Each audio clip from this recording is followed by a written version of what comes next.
Muy bien, vamos a iniciar. Espero que se anexen sus otros compañeros.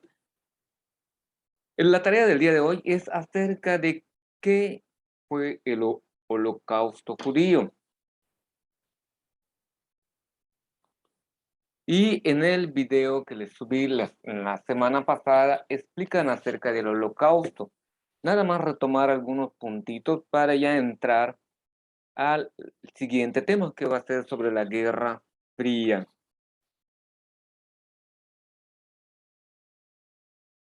Johan, ¿habías escuchado tú anteriormente la palabra holocausto? No, maestro. Es la primera vez que escuchas este tema, holocausto. Sí, Brittany, usted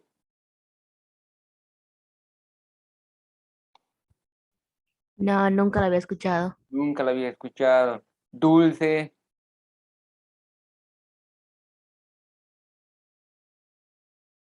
no, nunca lo he escuchado. nunca había escuchado la palabra holocausto. Bien, para todos. La palabra holocausto tiene su origen en un aspecto religioso y aparece en, en la Biblia hebrea, o que los cristianos, sean católicos o como se les conoce protestantes, lo tienen en el Antiguo Testamento. Acuérdense, los judíos solamente tienen una Biblia y no tienen Antiguo y Nuevo Testamento. Los, las religiones de connotación cristiana la tienen dividido en dos, Antiguo Testamento y Nuevo Testamento. En el Antiguo Testamento o en la Biblia hebrea aparece la palabra holocausto. ¿Qué, ¿En qué consistía el holocausto? Allá aparece que cuando el pueblo conducido por Dios les ayudaba a triunfar o vencer al pueblo enemigo o al ejército enemigo, Dios les pedía que consagren esa guerra al holocausto, que consistía en quemar todo el botín de guerra para Dios que les había ayudado a vencer. Es tomar ganado,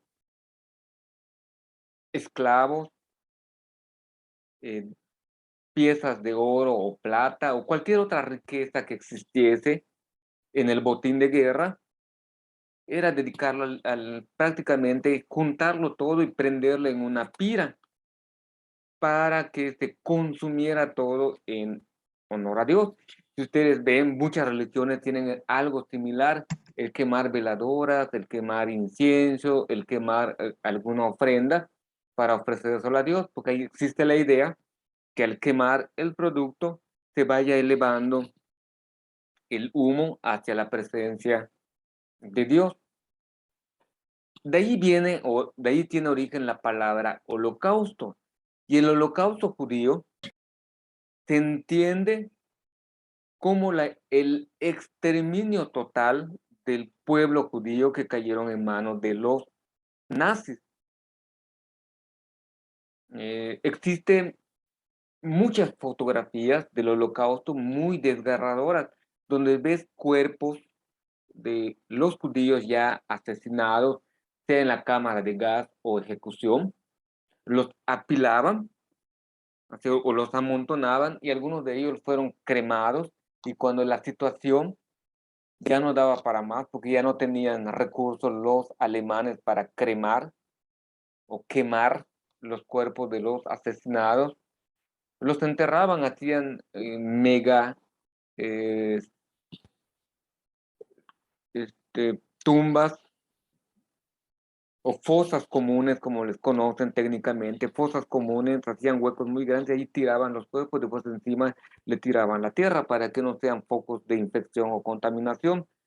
Al hecho de ser asesinados en masa, se les conoce como holocausto.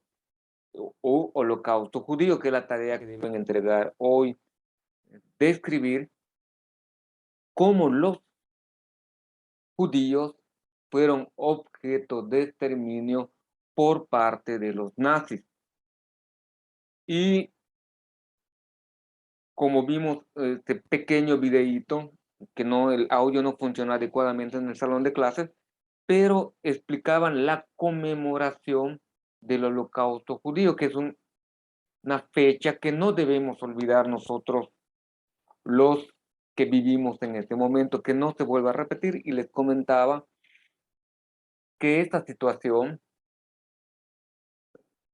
no en la magnitud que se dio durante la Segunda Guerra Mundial, en donde se calcula más de 6 millones de judíos fallecidos o asesinados en los campos de concentración o en los campos de exterminio, sino que en diversos lugares también fueron aniquilados a este pueblo en particular.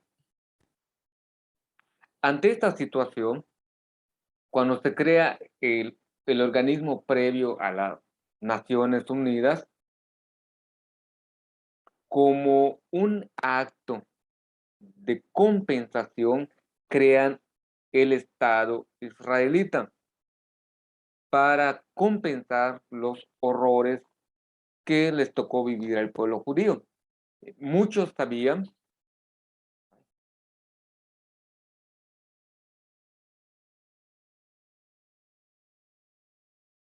Buen día, Albert.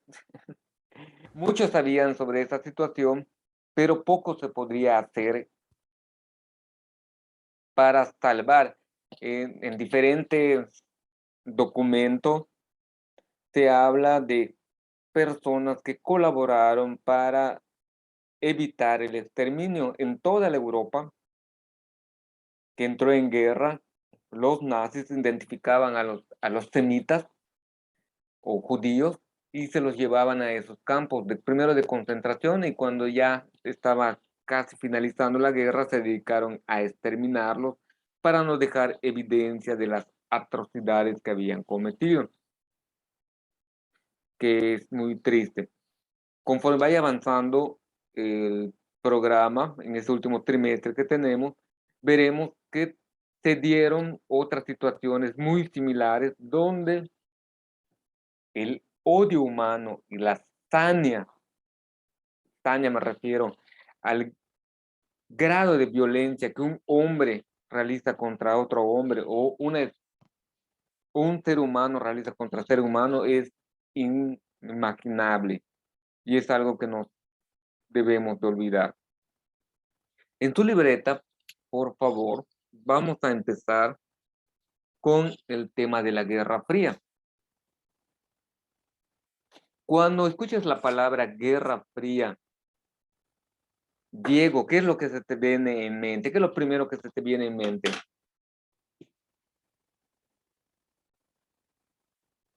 De una gran guerra fría. De una gran guerra. A ver. Isaí, ¿usted cree que durante la Guerra Fría hubo enfrentamientos? Sí. Sí.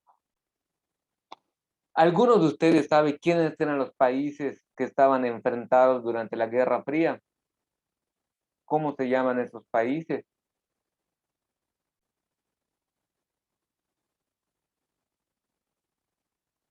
Fueron aliados durante durante la Primera y Segunda Guerra Mundial y fueron enemigos durante la Guerra Fría. ¿Qué países creen ustedes que pudieron ser los protagonistas de esta Guerra Fría? Alemania.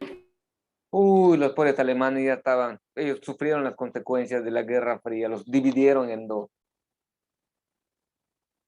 Rusia. Rusia, pero ya había cambiado el nombre. ¿Alguien se acuerdan cuál es el nombre que tuvo Rusia en ese periodo?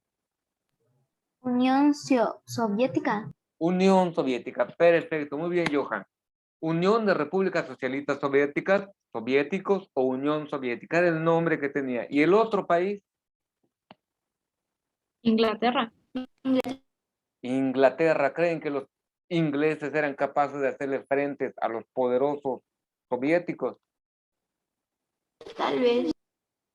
¿Cuál era la otra potencia o cuál es la otra potencia que existe hoy en día? Estados Unidos. Estados Unidos, muy bien. Estados Unidos y la Unión Soviética van a ser dos bloques, un bloque, o van a dividir al mundo en dos partes. Unos van a ser comunistas y otros van a ser socialistas. Comunismo y capitalismo. Comunismo y capitalismo. Son dos conceptos que no quiero que pierdan de vista durante este tema. ¿Alguien se acuerda qué es el capitalismo? Que lo vimos durante la primera y segunda revolución industrial. Los que luchan por la capital. Ok. Luchan, son tres elementos que ellos dicen. La libertad manifestada entre las personas, entre las posesiones y entre las creencias y convicciones. Tenemos la libertad nosotros.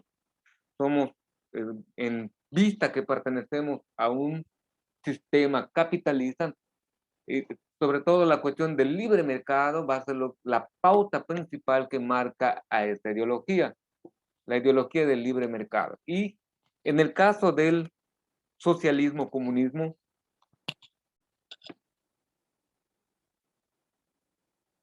¿qué se acuerdan de él?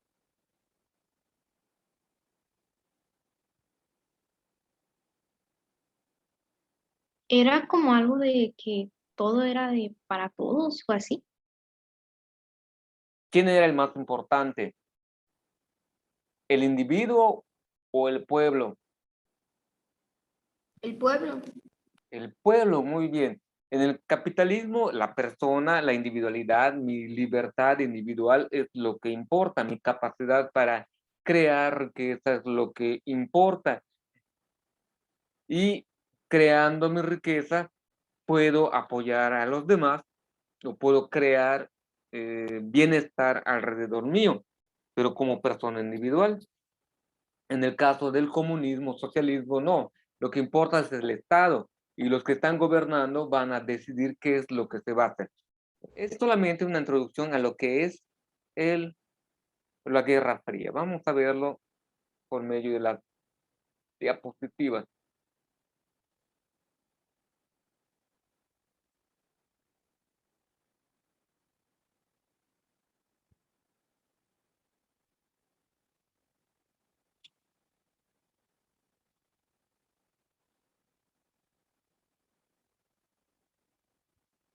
Miren, la Guerra Fría tiene una duración del 45 al 90. Terminando la Primera Guerra Mundial, inicia lo que va a ser la Guerra Fría.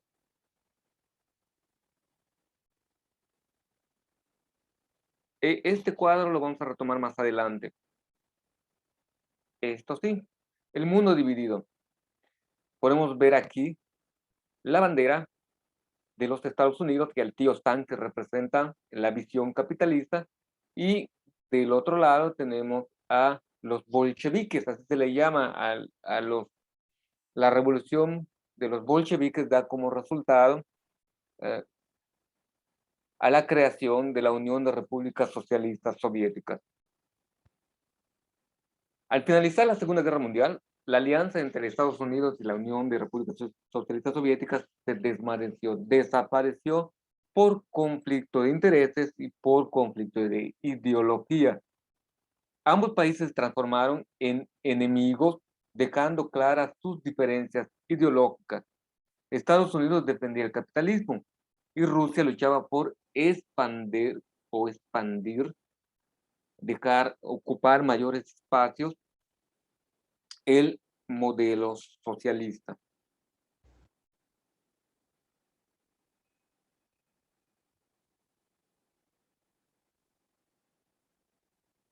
¿Por qué se le llama Guerra Fría? Hace referencia al enfrentamiento entre dos superpotencias, Estados Unidos y la Unión de Repúblicas Socialistas Soviéticas. Ambos países eran ideológicamente distintos. El conflicto nunca llegó a una guerra directa entre ambos países, sin embargo, generó una tensión constante que se sentía a nivel mundial. El mayor temor del mundo era la guerra nuclear o la Tercera Guerra Mundial, ya que ambas potencias tenían armamento nuclear. La tensión entre ambos países se dejó sentir en conflictos locales de gran intensidad en Asia, África y América Latina. Los países se dividieron apoyados unos a una u otra potencia. El armamento se utilizaba para disuadir al enemigo de atacar. Aquí retoman la cuestión de la paz armada y iban moviendo las armas como piezas de ajedrez. Ahora regreso con ustedes. ¿Algunos de ustedes juega ajedrez? Yo, maestro. ¿Usted juega ajedrez, Andrés? ¿Alguien más juega ajedrez? Yo, maestro. Muy bien, Diego. ¿Qué es lo que tienes que hacer en el ajedrez? Em, Que no se coman el rey. también planear tu estrategia y también planear la estrategia de tu enemigo.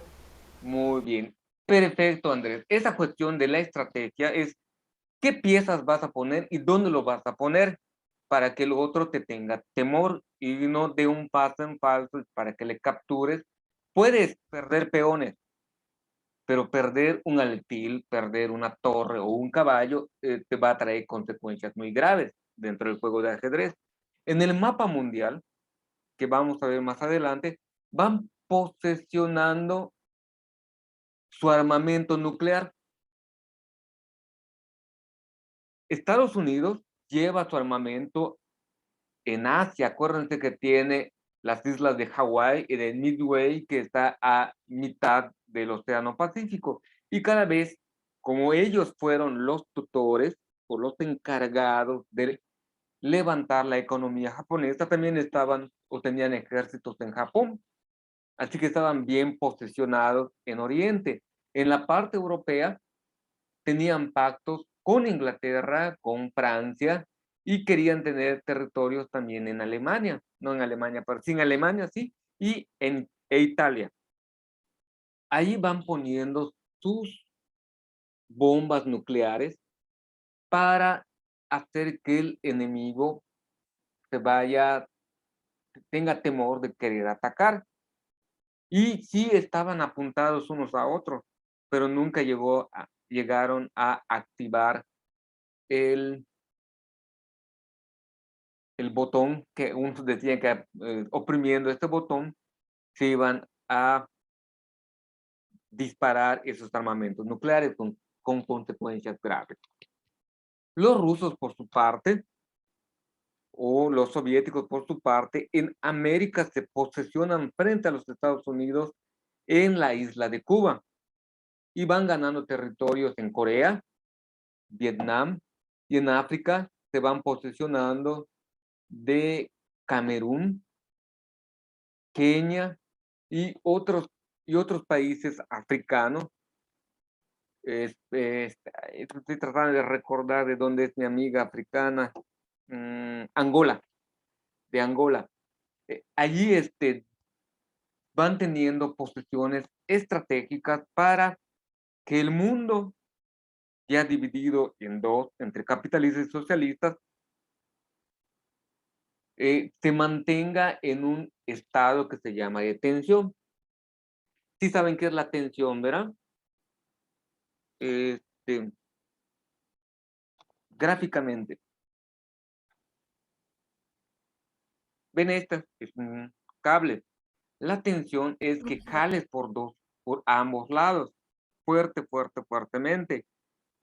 Y en algún momento esa tensión va a hacer que se reviente el cable. ¿Y qué va a suceder cuando reviente?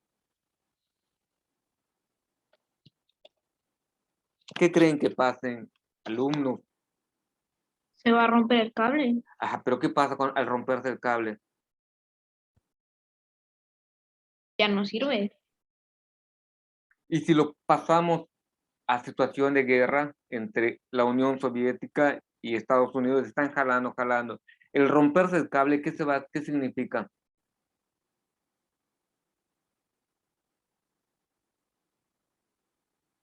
¿Un empate?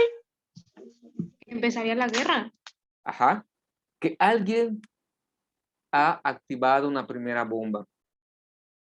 Y ese va a ser el malo de la película. O va a ser el malo porque inició la guerra. Ni Estados Unidos ni la Unión Soviética fueron capaces de decir yo soy el malo. Estaban esperando que el otro cometiera el error o se precipitara. Es un periodo de mucho espionaje donde ambos países iban compitiendo y les ofreció muchas ventajas a la humanidad, un desarrollo tecnológico impresionante. Está la carrera espacial. ¿Quién llega primero a la luna? ¿Quién primero sale fuera del mundo? ¿Quién llega primero al espacio? Ganan los soviéticos. ¿Quién llega primero a la luna? Ganan los estadounidenses. Y es una competencia constante. Y el nacionalismo, así como sucedió en la Primera y Segunda Guerra Mundial, estaban al orden del día, cosa que hoy en día no está tan fuerte. Incluso yo medio sospecho, tengo mis sospechas, de que va a desaparecer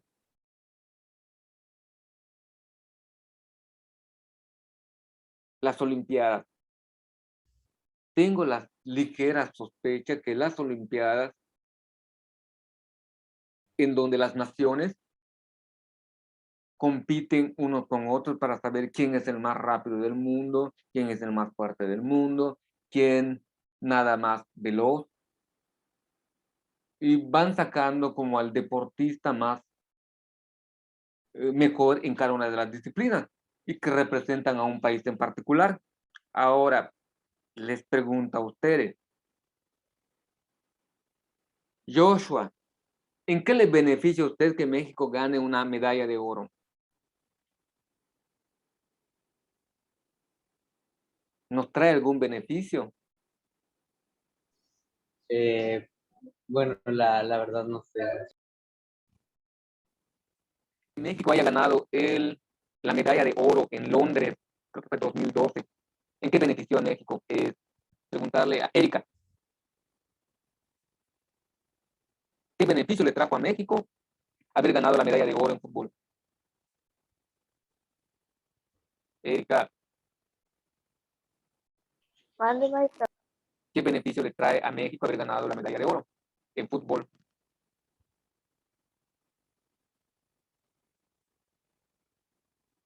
La verdad no sé, maestra, que fue uno de los mejores.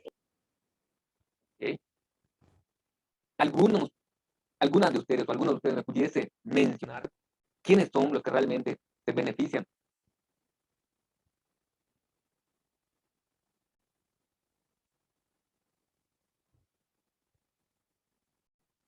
¿A quién sí realmente le trae el hecho de que vayas a competir por país? O como lo que pasó creo que en China, en las Olimpiadas de Pekín, que unas jugadoras de softball que representaron a México, que no solamente una vivía en México, la demás vivía en Estados Unidos, nacieron en Estados Unidos, pero tienen alguna de las partes, papá o mamá, que son mexicanas. Y como no clasificaron dentro del equipo nacional de softball de los Estados Unidos, se ofrecieron a representar a México. Cuando terminó su participación, que tuvo pésima, el uniforme del equipo nacional de las Olimpiadas de softball acabó en el basurero de la Ciudad Olímpica de Pekín. No tienen ese pensamiento nacionalista, pidieron perdón después, y su argumento es que salieron a comprar, perdón, fue Tokio, no fue Pekín, en Tokio, salieron a comprar, sus maletas se les llenaron porque tienes una capacidad límite para poder transportar mercancía de un país a otro, y ya no les quedaba espacio en su maleta, y así que decidieron que el uniforme que utilizaron dentro de los juegos, pues ese ya, como ya no iban a volver a jugar, eso desecharon, y terminó en el basurero de la Ciudad Olímpica. ¿Quiénes son los beneficiados? Esa es una gran pregunta con respecto a los nacionalismos. Salen beneficiadas las empresas patrocinadoras, que nosotros consumimos los productos que dicen que están apoyando a los atletas de alto rendimiento de uno u otro país, a esas marcas capitalistas que nos ponen este tipo de competencias. Y ya el formato lo deben de cambiar. porque realmente al país que representan no le trae ningún beneficio ni económico, ni político, ni ideológico. Simplemente sigue siendo una competencia. A México no sigue siendo más justo, o no es más justo, o no por ganar una medalla de oro, México se vuelve más, digamos, más competitivo a nivel económico, o no por ganar una medalla de oro disminuye el crimen organizado, o no por ganar una medalla de oro aumentan los trabajos o los sueldos de los empleados. No hay una repercusión inmediata. Y sí, es una situación un poco compleja esto de los mundiales deportivos, pues ya la cuestión de las competencias entre naciones debe de tornarse de otro modo, de tal suerte que evite lo que se vivió durante este periodo de la Guerra Fría, donde se dio una competencia real, donde había una cuestión ideológica que marcaba, vamos a ver qué país es mejor, con un discurso que muchos creyeron y vivieron en ese entorno. ¿Qué sucedió? Se dividen, unos países se vinculan a Estados Unidos, otros se vinculan a la Unión Soviética, y cada potencia era como el papá de esos grupos de países. En la parte oeste estaban los socialistas y en la parte este estaban los capitalistas, o la parte occidental y la parte oriental. Hay diferentes modos de manejarlo. Veamos por medio del mapa, y con eso concluimos el día de hoy. A los socialistas siempre se les ubicó o se les reconoció con el color rojo, y a los capitalistas con el color azul. Y Europa quedó prácticamente dividida en dos partes casi equitativas. Tenemos a la Europa capitalista, con Suecia, Noruega y Finlandia, Noruega, Suecia, Países Bajos en esta zona, Alemania occidental, Bélgica, Luxemburgo. Aquí tenemos a Francia, Italia, Austria, Suiza, España, Portugal, Inglaterra, Irlanda e Islandia.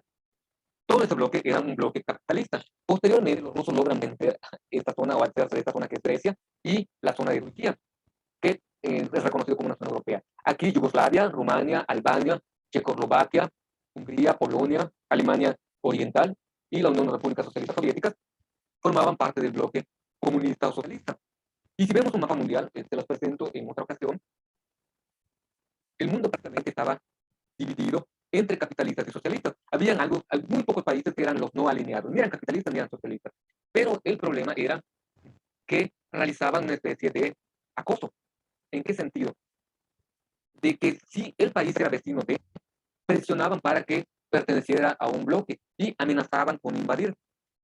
Si el tiempo nos lo proporciona, vamos a reflexionar sobre los excesos que cometieron tanto los soviéticos como los norteamericanos en algunos países. En América Latina hay un largo historial de intervencionismo de los Estados Unidos, de cómo derrocaron gobiernos, asesinaron a personas con el afán de que el comunismo, socialismo no entrara a América. Y lo mismo hacen los estadounidenses en Europa y Asia. Asesinan y matan a muchísima gente, tanto rusos como estadounidenses en esos territorios, por una cuestión ideológica, por tener una idea diferente, una concepción diferente del mundo. Lo iremos reflexionando más a profundidad esta y la próxima semana, ¿sale? Por hoy sería todo para no